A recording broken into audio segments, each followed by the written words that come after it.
थोड़ी देर में मुंबई से दिल्ली के लिए रवाना होंगे शरद पवार।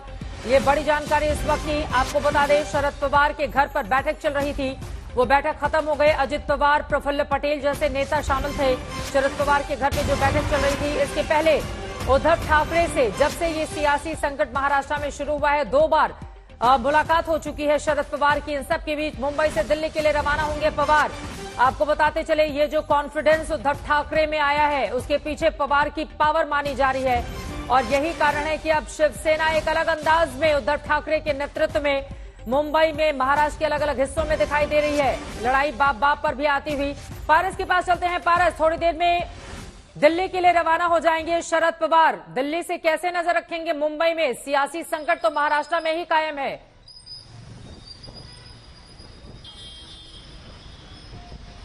बिल्कुल चित्रा, थोड़ा सा आपको पीछे ले जाना चाहूंगा। 2019 का वो वक्त आपको याद होगा जिस समय मुंबई महाराष्ट्र में सियासी भूचाल मचा हुआ था। उस समय संकट मोचन जो है वो शरद पवार थे।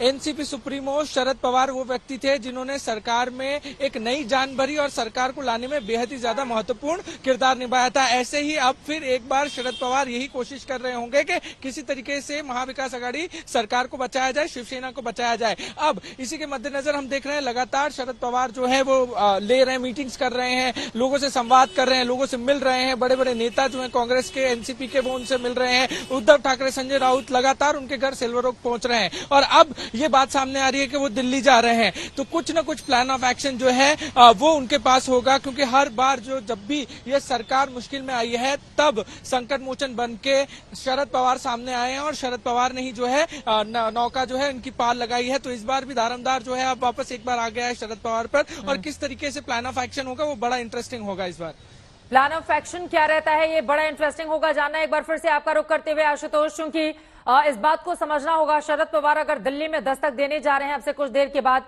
तो उसके पीछे राष्ट्रपति चुनाव एक बड़ी वजह है, क्योंकि यशवंत सिन्हा का नामांकन भी होना है। इस कारण से राजधानी दिल्ली आ रहे हैं शरद पवार।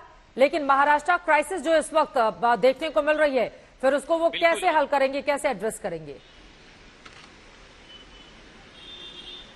चित्रा, प्रेस कॉन्फ्रेंस भी है और उसमें बताया जा रहा है कि जो भी गठबंधन के तमाम बड़े नेता हैं उनको भी शामिल होना है यशवंत सिन्हा के साथ ही नामांकन की प्रक्रिया है। तो वो कहीं ना कहीं देखिए ऐसे नहीं दिखाएंगे कि अगर एनडीए की ओर से एक मजबूत उम्मीदवार उतरा है तो जो ऑपोजिशन है वो कहीं हल्के में ले रहा है। तो एक तो वो कोशिश हो गई। लेकिन शरद पवार के मार्गदर्शन के लिए उनका यहाँ होना एक तो जरूरी नहीं है। लेकिन जब वो आए थे प्रेस कॉन्फ्रेंस करके, सारी चीजें बताई, जिस तरह से उन्होंने उद्धव ठाकरे का समर्थन दिया, उसी के बाद आप देख रही हैं कि अचानक से कैसे गठबंधन के जो हाव भाव हैं वो पूरी तरह से बदले हैं। जहां तक हमें जानकारी है कि कल शाम को वो फिर से लौटेंगे मुंबई। आज की बैठक है, उसके बाद जो यशवंत सिन्हा की एक प्रेस कॉन्फ्रेंस है, फिर नामांकन की बात है, उसके बाद उन्हें कल शाम तक फिर से यहाँ पर वापस लौटना है। सबकी नजरें इसीलिए शरद पवार पर ही टिकी। और अगर आपको याद हो, 3-4 दिन से लगातार चर्चा में हम लोग यही जिक्र कर रहे थे कि क्या शरद पवार एक बार फिर इस सरकार और इस गठबंधन के लिए मसीहा साबित होंगे। अब तक जो थी कि देखिए पहले जो है कौन मजबूत था, अचानक कौन मजबूती में आ रहा है,